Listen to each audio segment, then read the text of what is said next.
All right, a very good day to you. Welcome here at Professor Herman Manyora's channel. My name is Simon Ugungu and this is The Big Question. I want to remind you that we are coming to you live every Monday, every Wednesday and every Friday. You don't want to be missing on Professor and Jadil Kabiro talking to you live, telling you on 7:30, updating you people on what is happening in the political arena. 7:30 p.m. How is your experience with the live platform? Oh, last time there were challenges. Today at 7:30 p.m. we invite our followers, our subscribers, our friends to come and we share the experience. We hope it will be much better. And we remind you that the conversation that we're having, a truthful conversation. Jadil says they are conversations that will help you, or they are going to guide you in making the right decision when we approach the August 9th general election. Well, then let's dive into today's question. And today's question is on William Ruto. And what are some of the things that he can do to counter the Mother Karua wave, that the energy Mother Karua came in with in Azimio la Umoja? What are some of these strategies that he can adopt? People are saying that the bottom-up approach narrative has been rubbished and it's no longer working for William Ruto. Now, is it true that this narrative is no longer working? I think this thing has been reduced to a very simple thing. It's just about Mother Karua and Rigathi Gachagua. I don't think there's enough time to change that. It will just come down to Mother Karua, Rigathi Gachagua.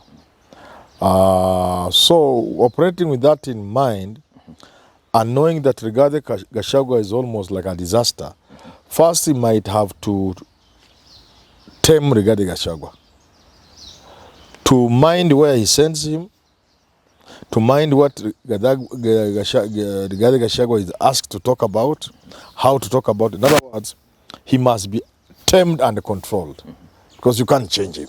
How do you tame Rigathi Gachagua? One, in terms of what areas he goes to. Okay? The most recent is he went to Nandi, Rift Valley. And there are already complaints there because he goes there and he has an affront on independent candidates. And there's a video circulating which captures more or less what people are saying. About somebody saying you are coming to Rift Valley to talk about independence, asking them to step down, that you will give them jobs after the victory. But even you in your place in Madeira, when you are made running mate, your seat has been left to an independent candidate who was independent, right? So things have those. So where do you allow him to go? Once he goes there should be certain places where Rigathi Gachagua should not go. And once he goes to the places he should go, what are the kind of topics he should bring up? So those are some things he must avoid. In other words, Gachagua can no longer be allowed to speak as a loose cannon. He must be tamed in terms of where he goes, why he's going there, when he's there, what he says, what he shouldn't say, and how he should say it. But with 2 months to the general election, is that going to work? Why not? Yeah. Are they going to be able to? They are experts. They are experts. They are experts to ensure. For example, I can tell you for a fact, Gachagua will not add any value on Mount Kenya. Every time he talks in Mount Kenya, it's going to be a disaster. Actually, if I were Ruto, I would put Rigathi Gachagua at the command head office to control the situation room. Because he's a good guy, he's a tough general. But when he opens his mouth and the image, now people are forced to compare him with Mother Karua. For that reason, if I were Ruto, I would make him, put him at the command headquarters, in the situation room, to control things from the head office. Yeah. Okay, now in recent months, we've seen William Ruto's team moving as one brigade. When they're in Mombasa, all of them are in Mombasa. When they're in Western, all of them are in Western. But recently, we saw William Ruto in Mombasa, and Musalia Mudavadi was holding campaigns somewhere else different. Now, is this, are they copying the Azimio style of holding campaigns, and is it going to work for them? They have no option. The time left is so little, you cannot move like a herd of gazelles or wildebeest. You must split yourself into teams to cover the whole country effectively. Azimio is doing so well, so one can only hope, in the interest of Kenya Kwanza, that they copy Azimio in terms of how they split themselves into different groups. Okay. Now, when we look at Azimio la Umoja, we see other very influential people, someone like Mother Karua, coming up with the gender equation. and women all over Kenya are willing to listen to her now. When we come to Kenya Kwanza, do we have someone else that can command crowds when William Ruto is not there? It's unfortunate there isn't.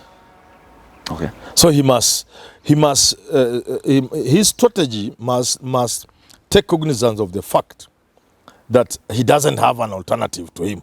I mean, somebody else who can attract people like Mother Karua.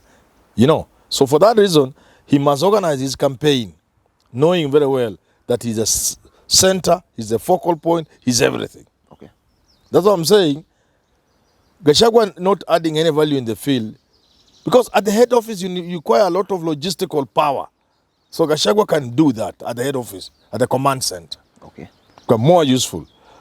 And because he cannot get somebody to equal Mother, to lead a parallel team, maybe he will have to take people like Ishungwa, Ndindi Nyoro, Alice Wahome, then Musalia Mudavadi, and let them work in teams, so that you have 5, 6 of those people trying to match Mother Karua. Okay. Yes. Now, how is it going to be difficult for them to catch up with Azimio la Umoja when they don't have very influential people? Very difficult. It's becoming worse by the day. Okay. Another agenda that William Ruto is trying to adopt is holding campaigns regionally, trying to address the issues of that region. Like recently in Mombasa, he said he was going to be dealing with the issue of port, that the people of Mombasa are not happy with the port being moved to the inlands. Now, is this strategy going to be working for him? Ruto is making the mistake Raila made in 2017. Okay. And these people should... What mistake did Raila make? They should actually pay me, these people. You know, Raila was doing so well, just talking to the people and reaching their hearts, touching Kenyans about corruption, about the theft that Jubilee... And Jubilee had engaged in massive corruption and theft. So in 2017, that was the thing. Then David indeed got them off the track, and I saw them launching a manifesto. And I began talking. That day Raila launched his manifesto, I knew he was cooked. Today, Ruto has been doing so well. Hustler narrative, bottoms up, hawa jamaa wa vyeo, that has been working. Now Ndi is taking him into issues. Oh, you rubbish. It can't work. He's lost it. He should actually pay me. Stop and pay me. Because that is not working. Gathering people in town halls and talking about, gee, what? About issues, about the economy, here to talk. People don't listen to those things. Those are useless. Okay. Only me can listen to that, and you and somebody else. But the voter is not interested in that. The voter wants to be fired. You see Raila, fire! Forward march. That's what voters want to hear. Tunaweka watu kwa room unaanza kuongea ati mambo ya port, sijui mambo. That is making the same mistake Raila made in 2017. And should Ruto be the person coming out and addressing this issue of the port, and he was in the same government? He's the one who imposed. Not even that. He defended it, and the clips are doing the round. I've seen Ali Hassan Joho releasing a clip. This is now Ruto saying how about the port, why it should go. Why can a Joho with their D minus, they don't understand these things. They don't understand the economics. You know, hawaelewi vitu. Now he's coming back as if people have forgotten. You know, that's why I'm saying Ruto is losing it. He should not go into those issues. First of all, there's a lot of contradiction. And even not even what he said earlier. Excuse me. Even recently, while in Naivasha, to please the people of Nakuru and Naivasha, he's again pressing the same inland dry port. How to create, it will make Nakuru grow, what, Naivasha. So you go to Mombasa, you think Mombasa is so far, people of Naivasha didn't hear. Now you come to Naivasha and talk as if people of Mombasa won't hear. You are now pressing the same dry port. Excuse me. But the blunder is the same blunder Raila made in 2017. You have something, you're running away with it. You abandon it. It's like when you're hunting. You know, I used to hunt. Okay. You are chasing an antelope. They are very clever antelopes. They know where others are. Wanaenda wanaamusha swara mwingine pale, yeye anabaki pale. Mnaanza kufukuza hiyo. Huyu hajachoka. That's what Ruto is now doing. He was quite on top of things. Bottom up. What? Alala. let him go into issues, and that's David India, I'm sure. Okay, now we have the Kikao method from Raila, known where he will go to a certain area, sit with the people of that area, listen to their problem, come up with an agenda to solve that issue. Now, William Ruto seems to be adopting the same method. Is William Ruto looking at Raila's methods and maybe taking notes from that and maybe trying to follow into Raila's footsteps? It's common in politics for people to understand the others, look at what they are doing, do the same thing, if not better, calibrate it. Is normal. So he could be doing it. It's just normal in politics. Now, how does it come for him copying agendas from his opponent? Now, to be fair to him, he started way back. He started actually with they had a meeting with Kenya people in, I think at Masai Mara or somewhere. He held a meeting with the Mount Kenya people. Yeah, he held meetings with Mount Kenya people. I think they were the first group to look at the economic issues and the other concerns at Masai Mara, I think. He had another session. He has had sessions with the regional groups. And so I think to be fair to him, he has done it before. But now, he's doing it in a micro way. And he's concentrating on it as if it is important. When it was just a general macro way, it was okay. But now you are sitting down to distill the issues, to discuss the actual issues. It's like you are discussing your manifesto with people, beefing up with their suggestions. That is a Raila strategy. But for Ruto, it's the wrong way. He had a better way. What way was that? The better way of not concentrating so much on the issues. Okay. Now we have a... Just hot air and talking and slogan hearing and bottom up, blah, blah, blah. Telling the people what... Yes, that's what people want to hear. Okay. Now we have... Now Raila is catching up. Raila has caught up and is even doing better. Even in rallies, hakuna kuongea kitu ya tuo nini. Fire and pop. The rally is over. Vijana fire. But fire! Now I saw everybody was doing fire, marching in Amada Karua. Everybody was... Yesterday, everybody... I think when they were... Is it yesterday or the other day? When they were in... Somewhere in Bungoma, everybody was marching and firing and about turning. That's what people want to hear. Actually, when I was coming in the morning, there was a group of piki people. They were actually, I think they were going for a rally. I don't know where. I think they were just... There's a Kibra rally today, I think. There's a Kibra rally, eh? I think so. Okay, now we see Musalia Mudavadi on the... No, Kibra rally is tomorrow.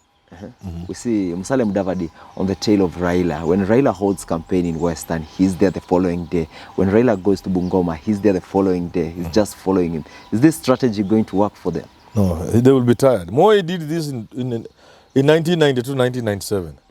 He sent Kina Kibaki running all over the country. They were tired. They couldn't match Moi. Because Moi was energetic, agile, athletic.